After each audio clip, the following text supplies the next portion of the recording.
The following podcast contains some adult language and themes. If you're likely to be offended by any of that, we suggest you turn off now. He's a left-hander, you dozy twit. Yeah, we're recording. Great. Welcome to the third MatchPint podcast. Good afternoon, gents. Afternoon. How are we doing? Great. Fine. Thank you. Quick recap. If this is your first listen, we're aiming to bring you the very best conversation in the world. That is barroom debates. To crystallise them, bring them back. Condense them into their purest form. Exactly. And this week we're going to be talking about our own personal highest and lowest moments as amateur sportsmen. What about as professional sportsmen? Professional sportsmen. That's next week's podcast, Okay. Jack. Unfortunately. Cool. Good. I just want a chance to mention it at some point. Your professional time crisis career. Yeah. Fantastic. Before we get started on that, so it's just a question to you both. Which professional sportsmen have you seen in real life, just sort of going about their business? What, just seen them wandering around? Yeah. Have you ever seen any good ones? I met Gianfranco Zola after a Chelsea reserves game at Aldershot. Yeah? Yeah, but I queued up to. It wasn't a surprise. No, exactly. I met Zola once. I did like a football camp, a summer camp, when I was a kid, and we got to go to the Chelsea training ground. And just met Zola and Dennis Wise and Bialy, people like that. It's like a southern thing. All children in the south got to meet Zola at some point. Yeah, exactly. You got to do it. It's part of your schooling. And they don't tell kids in the north about it. He's like the mayor. Tough. I feel like I have seen people wandering around, but I saw Steve McLaren on Redcar Seafront once. When I was about 14, Christ. 13. Yeah, it was. To walk into the sea. he was just putting rocks in his pockets. This was the glory days. Steve McLaren. I just don't think I can make it work. As you say, suicide.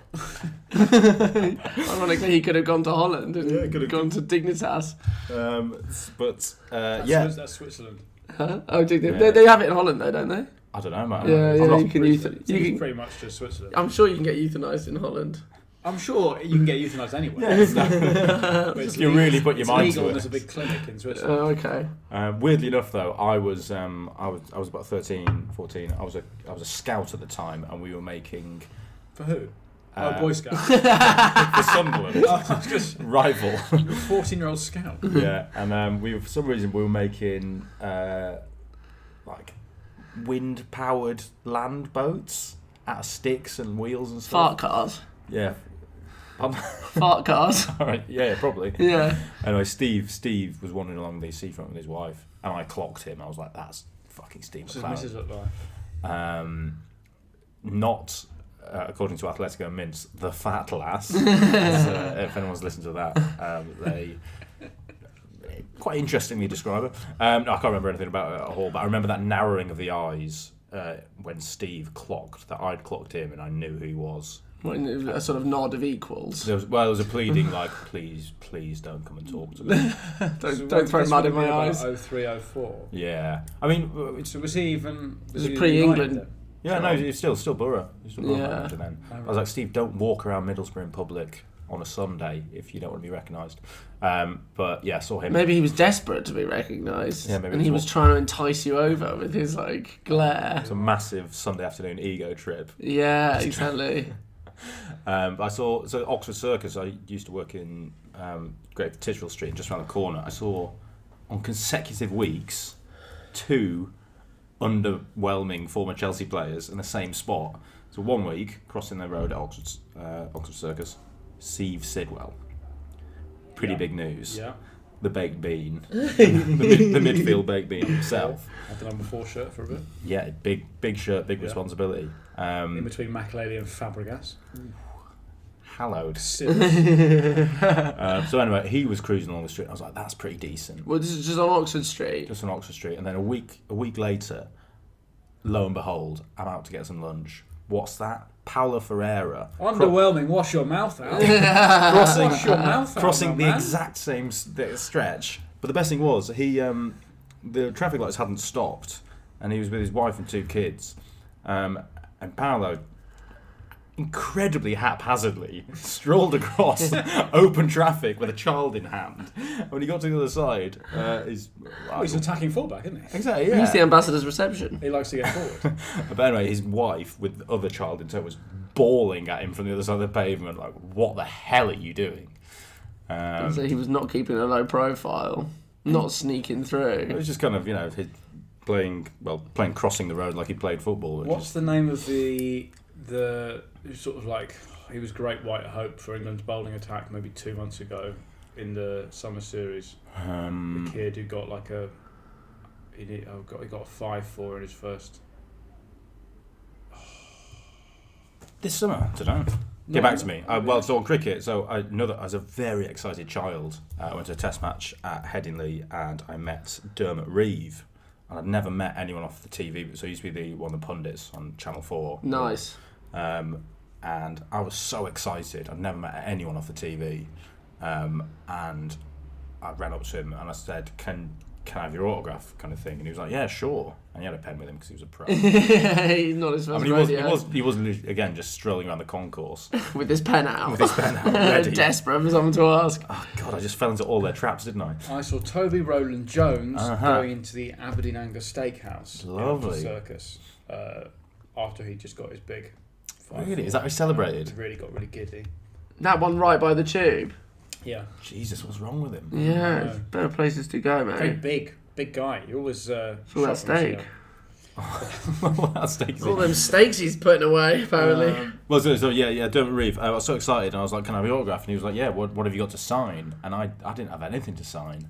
I had a sort of cream jumper on, and I was. And your D. And I was just like, "Can you sign my jumper?" And he was just like, "No." Come on. What? as a brand new jumper. And I was like, yeah, fuck it is, maybe. And then he found a piece of litter on the floor. No. It was like a scrumpled up flyer, and he signed that. Whips a receipt out of his wallet. Yeah. It's tragic, isn't it, what you get excited about as a 10-year-old? I don't feel like I was spotting any. I mean, I didn't know any. I knew even less about sport when I was 10 than I do now. So I was getting excited about seeing people off the telly. Who did you spot that you were really excited about whatever, as a child? Is there anyone? As a child, as a sort of teenager, I went into Pizza Express once, and all the guys from Top Gear were in there. Okay. Yeah, and I wasn't really much of a fan of Top Gear. Little England story. Yeah, it really was. In Hazelmere, in Surrey. Pizza Express in Surrey. It was one of my finest bits of banter, I think, because everyone in the Pizza Express was going over and shaking their hands and being like big fans of your work, guys, stuff like that. And I just called the waiter over and asked him to send them 1 can of Coke with 3 straws in it and tell him it was from me. And then he sort of waved over and I sort of gave them a little wave and they looked far from impressed. That's weird. They normally love banter so much. I know. I wasn't punching down enough, I think, for them to find it funny. Or just punching. Yeah. 3 sloppy Giuseppes. That's what they're having. Yeah. You reckon? Yeah. They're meaty, aren't they? They're getting stuck in with the meat. None of them. James May's gonna have a Veneziana. Yeah. I reckon Hammond's gonna have a Roma. Or a Fiorentina, maybe. What, with the hole in the middle? With the spinach on it. But Clarkson's he's a Giuseppe man all day long. Yeah. Egg on the pizza as well. Yeah. So can you call them sportsmen? Oh yeah. They drive. They're world-class bandsmiths. Band merchants. Right. Okay. Fantastic. That's that wraps up. Who wants to go first? And we want your greatest amateur sporting achievement and your lowest. I feel like you should go first and then me, because we should probably save Jack till last because he's got fair enough. Quite a high point. He's got quite high quality yarn. So I'm going to go. I'm going to go with a low point. Mm-hmm. Low point first. I mean, it's not hugely tragic, but in the context of one game, it was pretty pathetic. I was playing rugby at school, and because we're a state school, you get battered by private schools, by the poshos, who actually know what the rules are and stuff. But it's going to require a bit of imagination in this. So basically, there was a sort of line out on our try line. Mm-hmm. I play second row. Yeah. I flub the line out. That means it's gone badly. Give them possession on our 5 metres out. You knock into them, essentially. Yeah, it's gone pretty badly. Anyway, so they're chipping away at the line. It's a pretty low-scoring affair. And I'm basically defending the ruck behind my own try line. Somehow the ball squirts out on my side. Yeah. Oh my god, the golden egg, redemption. Obviously, pick this up, hoof it into touch, crisis averted. And like I said, we come from a line out, so imagine we're on the right-hand side of the pitch over here. I picked the said ball up, and instead of looking to the touchline, which is, 6 metres to my right, I try and clear the ball to the left-hand touchline. I really panicked. I mean, spray it. I know, sort of, ball playing second rows aren't much of a thing, but I definitely wasn't one. So basically, I tried to find the other touchline with my kick. Just shanked into one of their players. No, well, it got caught in the wind. Obviously, got nowhere near. And so their centre caught it beneath the posts. So not only did I give them a try, but the easiest conversion chance. It was a low scoring game, and that was the kind of that was one of the key scores. That was the losing score. My low point is also rugby at school. Excellent. In that. So there was, for some reason, must have been when I was like 14 or something. Is that like year 10? Yeah. And we were playing the lower school rugby team in like a friendly midweek. So this is upper school versus lower school. Sort of, yeah. So I'm 14. We did stuff like that, and it shouldn't be allowed. Well, this is why, because we were 14, and then the kids were like 11. Yeah.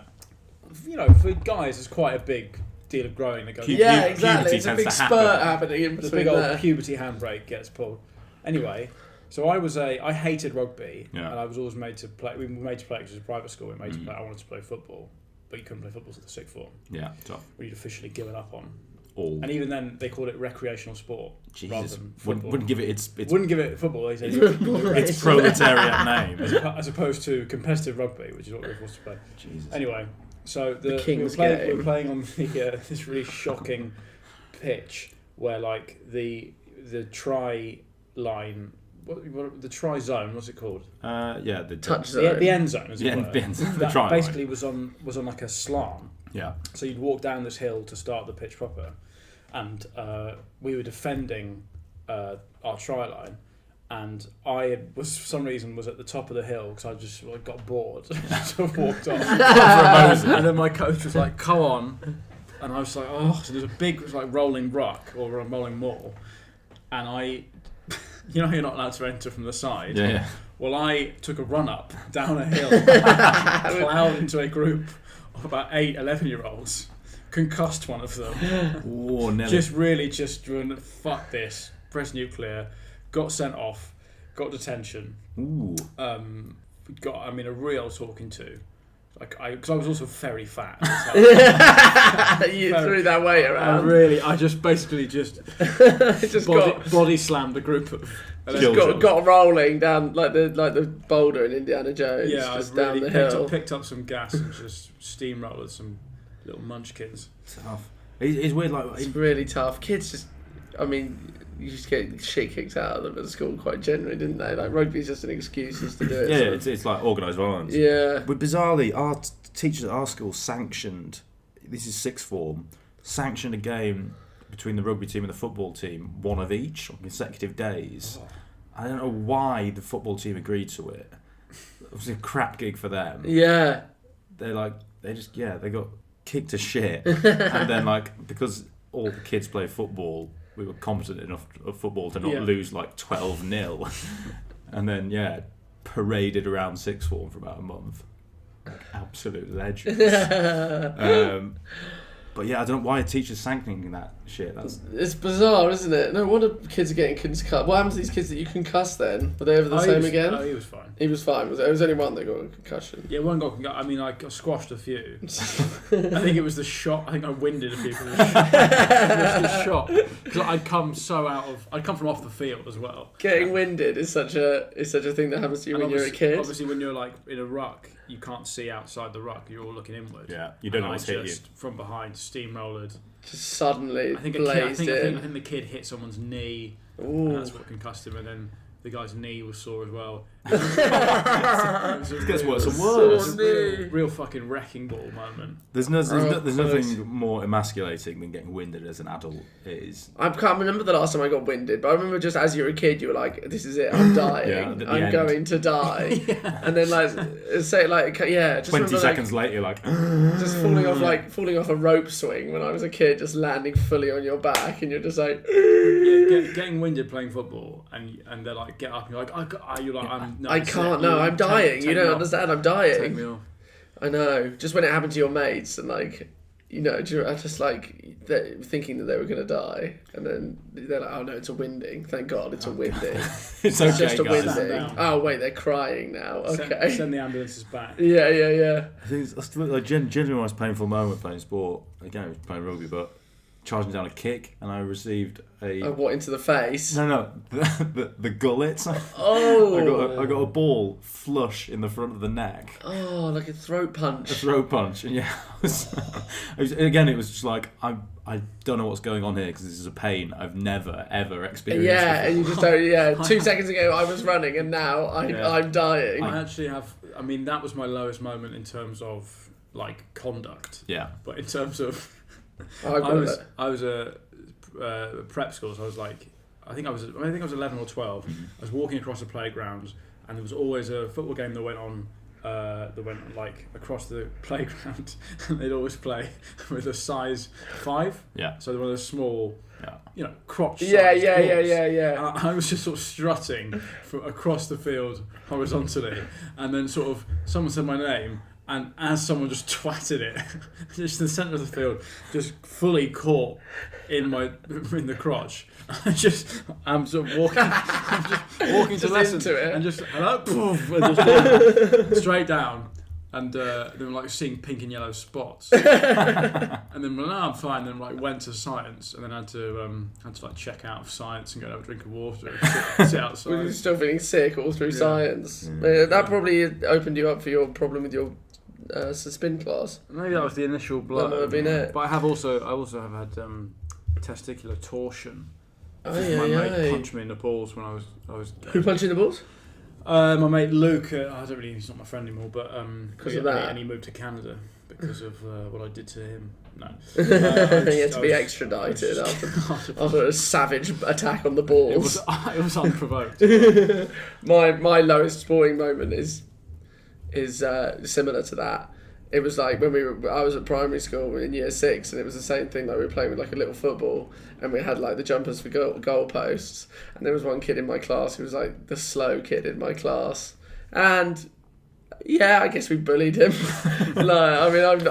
Being slow at primary school was a real hindrance. It really was. You were not cool. And just kids are horrible, aren't they? And I was definitely a horrible kid.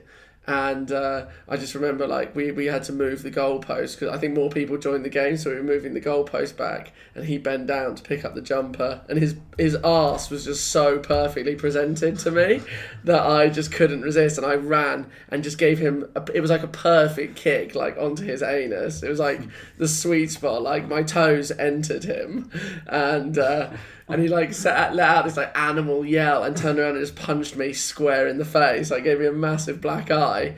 But what did you tell your because mum? everyone turned around and looked when he yelled, all they heard was him screaming and then punching me in the face. And so like the teacher was like on playground duty, came running over and was like, I just saw you punch that guy in the face, and he got a detention and I didn't say anything. I should have just said like, yeah, I know. I was like, that was completely unprovoked. What did you tell your mother? About the black eye? Yeah.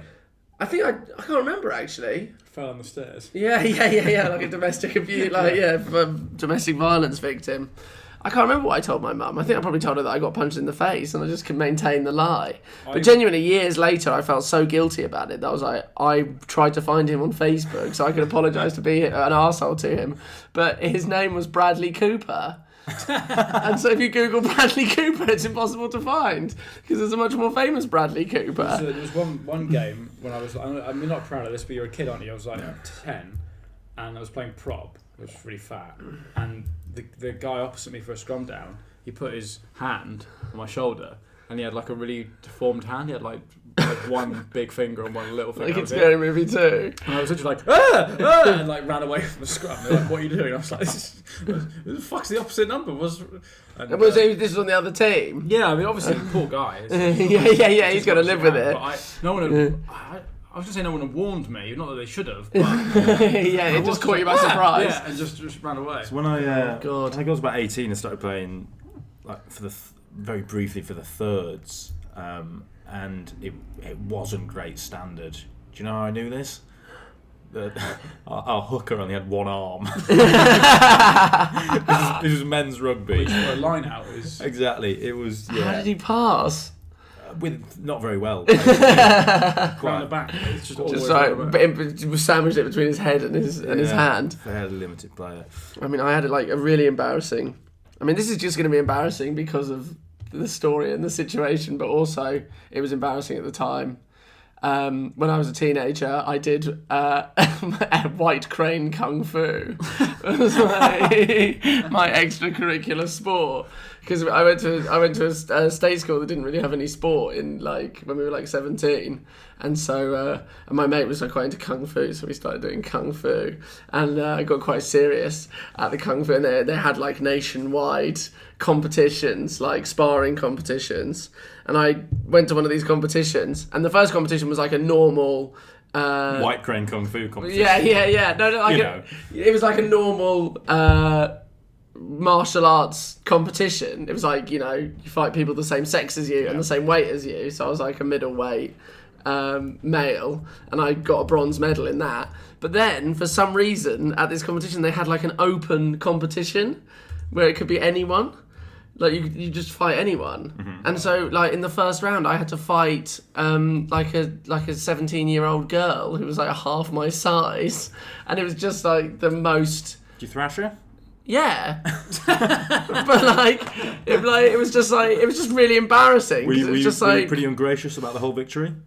Yeah. I really rubbed her face in it. I mean, I thought at the time I was being nice, but actually I was probably being really patronising because I didn't want to go in and kick her in the face or punch her or anything. So basically, every time she came at me, I would just sort of pick her up and put her on the floor, and then you get 3 points for a takedown. Yeah.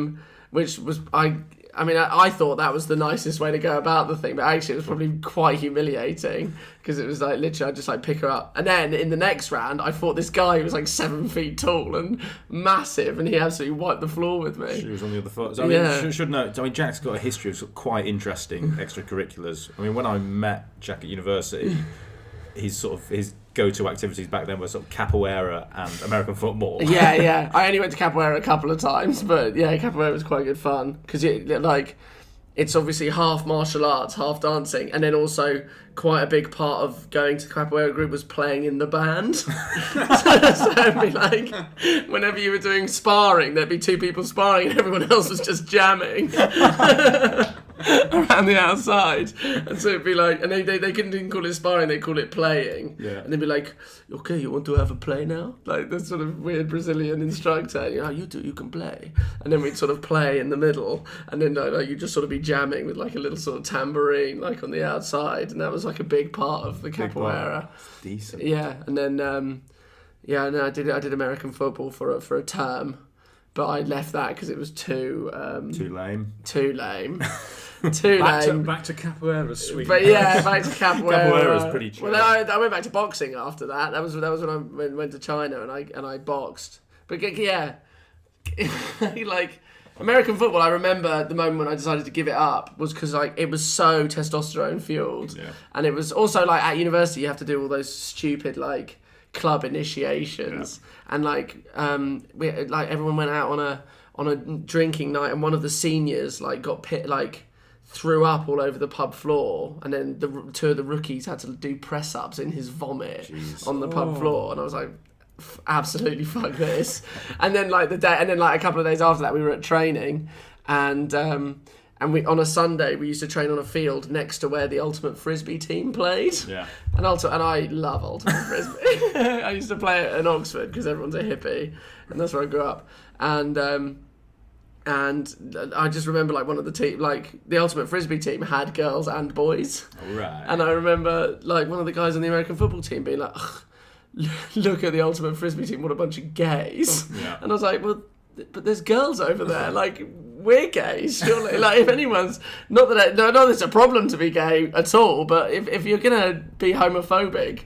We're a bunch of men wrestling in a field. Like, well, what are you talking about? Those dudes hanging out with sweet chicks. Exactly. I was just like, there's too much testosterone here for me. My mates Leo and Josh, who you've met, play ultimate frisbee for Great Britain. Oh, I remember you telling me that. Yeah, that's good. It's a great sport. I love it. Is it still considered gay by jocks everywhere? Yeah. I suppose so. You have to marry a man too. But you get to smash loads of puts after every game. So there you have it. Right, they practice by chucking frisbees on each other's dicks. Yeah, is that what they do? Yeah. Well, it's like bums, but for frisbees. Yeah. If you drop it, sticks. You gotta stand there and just take everybody firing frisbees at your bits. Right, greatest amateur sporting moments, Finn. Well, there's two. I mean, there's two that stick in my mind. Both football. One at school. I just bought some cream Predators. Lovely bit of kit. But I was a super sub for the thirds because I was had quite a good touch for a 11-year-old, but so fat that I couldn't last a half. So I would come on sort of with 10 minutes to go, and I cut in from the left, won a free kick, and then banged the free kick in. Nice. Great. In front of my dad. But the sort of the annoying one really was that it was the trials for our Hall's football team at uni, and it was my turn in goal, and I pulled off a save that was so good that they were like, well, you're in goal. Tough. And I'm not good in goal. So we finished bottom of the league because I let in. I was just in goal because they were like, well, it'll come good again. He made that amazing save. Remember that save? That save. And I just let in goal after goal for a whole season. And would have rather be playing in defence. Because of this one amazing cat-like save I made in the... That's really tough. It's a shame. I think my great... So there's a bit of context to this. So we used to play Teesside League football, and there was a bit of a grudge match with the lads from Darlington. Used to play from... They used to be called Sprayer lads. Sprayer lads? Sprayer That's lads. just all lads from Darlington? No, that was the team in Darlington. Oh, the team. But anyway, there was Needle. Why? The previous season, the manager's wife had been sat in her car on like the road out, like that sort of overlooked the pitch, just sat in there with the radio on or whatever. She had like a handbag on her lap. It was a pretty smelly old ends of Darlington, and someone just kind of like punched the window in and took the purse off her lap whilst we were playing a game. So there was a bit of Needle. Well, so you went for an away game. She's just waiting in the car while the game's happening, and she gets robbed. Presumably not by anyone on the team. Not by anyone associated to the team, but still they got painted with the Darlington brush. Left a bad taste in the mouth. But anyway, yeah. So a season later, playing away, and we're 3-0 down at half time. We claw it back to 3-2. We're in added time. There's a corner. I think it's like under 16s. I had to take all set pieces throughout junior football in our team. Because I was sort of 6'1", aged 10, and especially corners, because I was the only lad in the team who could get the ball into the box while still in the air. We didn't want you in the box. No. No one could kick it hard. No one could get it there. Right, I see. So I had to take them all because I could kick it far enough in the air. But yeah, 3-2, pushing for that winner, and I scored direct from the corner. Oh, mate. Wild scenes. Yeah. A complete fluke, obviously, but just sort of hooped in at the back stick. A fine moment, yeah. Pandemonium against a goddamn Sprayer lads. Yeah, and then they came and they gave back the purse as like an apology. A ceremonial purse. And they were like, we kept it as a trophy last time. We hunted down the vigilante in question. Yeah. Jack, hit us with it. Your greatest amateur sporting moment? Well, yeah, it was playing for England. I suppose. Actually, can I say, I have another one. Yeah. But this one is, I suppose, on paper, the best story. Yeah. I got to play in a charity game for England. The England v Germany Legends. Yeah. Celebrating, it would have been 50 years since we won the World Cup. And they had like Where was this at? This was at the Boleyn Ground, at my hallowed Boleyn Ground. The last season, it was like the third to last game that ever got played at the Boleyn Ground. and it was like a charity game, a mixture of former football players and celebrities, and for some reason me. Big name comics. It was big name comics. Luckily, I've got the same agent as Russell Howard. And so Russell Howard was playing, and he managed to sneak me in as well. But I think basically I was telling them I'm a West Ham season ticket holder. What sort of calibre of players are we talking here? I mean, Michael Ballack was the captain of the Germans. Good God, what a man. But on the England team, I mean, lots of them had like links to West Ham. But there were a couple of other. It was like Teddy Sheringham, Rio Ferdinand, Anton Ferdinand, David James in goal. And then... who was the worst celebrity footballer? Who was the worst celebrity footballer? Who was really crap in training? Well, the thing is, there wasn't any training. Okay. And we just all kind of turned up. What is this? Some kind of piss take? Like, what? Yeah, exactly. Well, this was the problem, was that the Germans had definitely been training, and they really gave us a rollicking. It was like 7-2, I think, in the end. Yeah. And you had quite a good chance. I did have a good chance, yeah. It was a breakaway from one of the F2 freestylers, nice. Jeremy Lynch, who had like a really good run, and then I was sort of running with him. And if he'd crossed it to me, I think I could have popped it in past Jens Lehmann. But he opted to shoot instead. What a piece of shit. Yeah, and the commentators were like, he probably should have passed it there. But, if he'd looked up and seen Teddy Sheringham running with him, then he might have passed it. But you're not going to pass it to some comedian. I don't think he hadn't even remembered my name. Actually, my better chance was when Jens Lehmann rolled it out to one of the defenders. I cut in front and managed to nick it off the defender, but then I absolutely shit my pants. That's what I was saying. Is that what you're thinking of? Yeah. And no, it wasn't even that. I should have just driven it at him, but I'd been practicing sort of placed shots in the top right-hand corner, and I was like, this is absolutely perfect because he's off his line. And I just chipped it perfectly into his hands. It was so like I watched it on the TV afterwards, and it was like literally if they were showing a replay of the shot that had just led to the goal kick, and then before even it comes back, they go, "Oh, Barry's got it!" And then it goes back to the game, and Jens Lehmann's already holding it in his hand. You don't even see me get it. But yeah, there's a Ray Winston. Yeah. The lady, he was the manager. Okay. Along with Julian Dix, obviously another fucking West Ham legend. Legends. Yeah. Dean Ashton was there. Really excited about having Dean Ashton and Trevor Sinclair. My dad got really, really drunk and really excited, and I introduced him to Trevor Sinclair, and he was very gushy about like the overhead kick that he scored back in the 90s. No, the West Ham one, not the QPR one. And what was the West Ham one? Yeah, it was a West Ham one. Oh, come on, mate. Yeah, mate. Trevor Sinclair. We used to call it the Sinclair at school, like a bitey. We always used to call it Sinclair because he did a couple of them. Yeah. And, so that was probably my proudest. But then, also a sporting moment that I still talk about with my mates is at university, my first year of university, in my halls, our block played the lads from the block next door in the park, and they were winning by about 5 goals. But then we said next goal wins at the end of the game, and then I ran round their whole team like a Messi-esque run and scored, and it was absolutely huge. And they did not concede the defeat at all. Oh yeah, that's the best thing about next goal wins. You only call it when you're getting battered. Yeah, exactly. And if you get it, it goes down dreadfully. Yeah, it was absolutely huge. Especially it was like I'd been playing terribly all day and suddenly just pulled this run out of nowhere and banged it in. And so yeah, I think I was actually a prouder moment than playing for England. Did you come on for Rio? Yeah, I subbed on for Rio Ferdinand, but played on the left wing, and was not massively effective. It was just like, yeah, I didn't play terribly. I'm trying to think who the worst player was. Lots of the professionals just looked quite tired. Darren Anderson was still playing. He was great. I think he was really good. You'd hope so.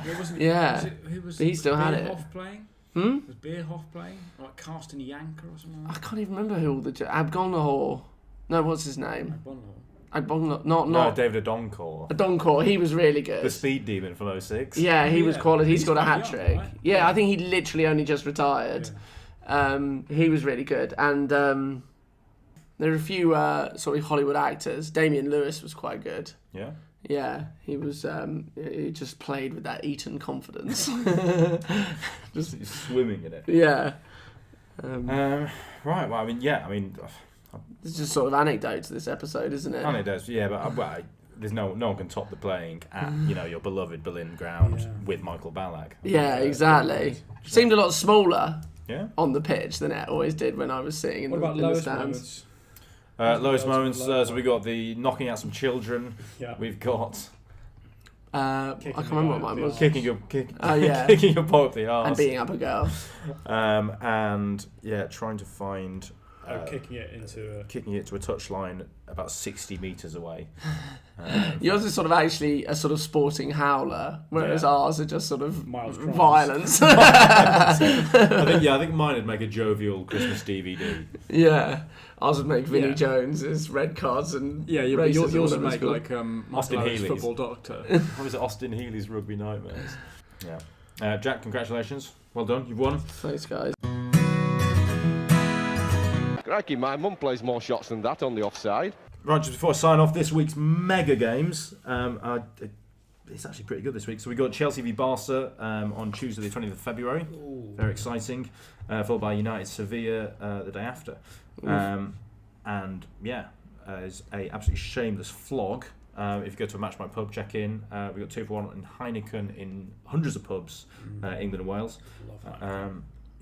You've mentioned it before, Finn. I love Heineken. You do love Heineken. One of my favourite lagers. One of them. Yeah. What's the favourite? When you say Heineken? I don't know. I don't know. Well, probably like some wanky Camden Hells. Yeah. Depending on what, Listen, I can try and get sponsorship off a range of beers, and we'll edit this bit as we see fit. Champions League midweek. That's your big watch this week, and go find a great pub to watch that.